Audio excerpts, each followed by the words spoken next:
ബിപിയും sugar നിയന്ത്രിക്കാൻ നടത്തം ഏത് സമയത്ത് നല്ലത്? അതിനുള്ള ശാസ്ത്രീയമായ മറുപടിയാണ് ഈ വീഡിയോ.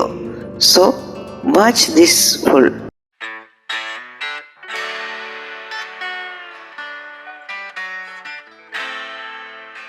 നടത്തം ഒരു സാധാരണ വ്യായാമം പോലെ തോന്നിച്ചാലും ഹൃദയത്തിനും രക്തത്തിലെ പഞ്ചസാരയ്ക്കും അത് ഒരു നിശബ്ദ മരുന്നാണ്. ഡോക്ടർമാർ വർഷങ്ങളായി പറയുന്നത് ദിവസേന 30 മിനിറ്റ് നടക്കുന്നത് BP, ഷുഗർ, കൊളസ്ട്രോൾ എല്ലാം നിയന്ത്രിക്കാം എന്നതാണ്. പക്ഷേ സമയം പ്രധാനമാണ്. രാവിലെ നടക്കുന്നവർ പറയുന്നു ദിവസം മുഴുവൻ ഉണർവോടെ പോകാം. വൈകുന്നേരം നടക്കുന്നവർ പറയുന്നു ഉറങ്ങാൻ മുൻപ് ശരീരം ശാന്തമാകുന്നു. ഇവയിൽ ഏതാണ് ശരി? നമ്മുടെ ശരീരത്തിനൊരു പ്രകൃതിദത്തമായ ഒരു ഘടികാരമുണ്ട്.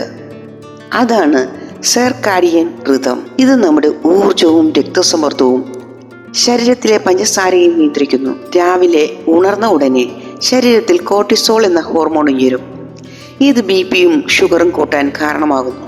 അതിനാൽ രാവിലെ നടക്കുന്നത് അവയെ കുറയ്ക്കുവാൻ സഹായിക്കും. പുതിയ ദിവസത്തിന് ഒരു ആരോഗ്യകരമായ തുടക്കം നൽകും. ഇനി വൈകുന്നേരം നടന്നാലോ? വൈകുന്നേരത്തേക്കുള്ള നടക്കലിന് വേറിട്ട ഗുണങ്ങളുണ്ട്. ദിവസം മുഴുവൻ കഴിച്ച ഭക്ഷണം, ശരീരം ഉപയോഗിച്ച ഊർജം എല്ലാം വൈകുന്നേരത്തോടെ ശരീരത്തിൽ സജീവമായിരിക്കും. അപ്പോൾ മാംസപേശികൾ ചൂടായതിനാൽ നടത്തം കൂടുതൽ ഫലപ്രദമാകും. പല പഠനങ്ങളും പറയുന്നു വൈകുന്നേരം നടക്കുന്നത് രക്തത്തിലെ പഞ്ചസാര കുറയ്ക്കാൻ സഹായിക്കുന്നു, കലോറി ചെലവാക്കാൻ സഹായിക്കുന്നു, ഉറക്കത്തിന് മുന്നോടിയായി മനസ്സിനെ ശാന്തമാക്കുന്നു. അതായത് രാവിലെ നടക്കുമ്പോൾ BPയും ഹൃദയവും കൂടുതൽ ഗുണം കാണുന്നു.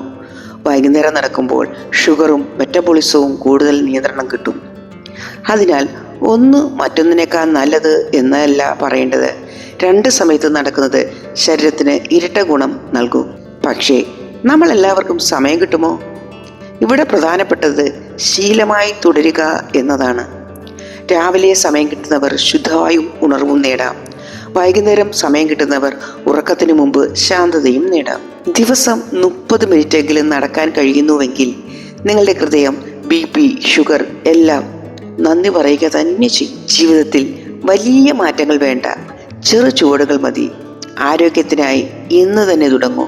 രാവിലെ ആയാലും വൈകുന്നേരം ആയാലും ഓർമ്മിക്കൂ, നിങ്ങളുടെ ഓരോ ചുവടും നിങ്ങളെ കൂടുതൽ ആരോഗ്യകരമായ ഒരു ഭാവിയിലേക്കാണ് നയിക്കുന്നത്. നിങ്ങൾക്ക് ഈ വീഡിയോ ഇഷ്ടമായാൽ ഷെയർ ചെയ്യാനും ലൈക്ക് ചെയ്യാനും ഈ ചാനൽ സബ്സ്ക്രൈബ് ചെയ്യാനും മറക്കരുത്. Love you all. Be happy.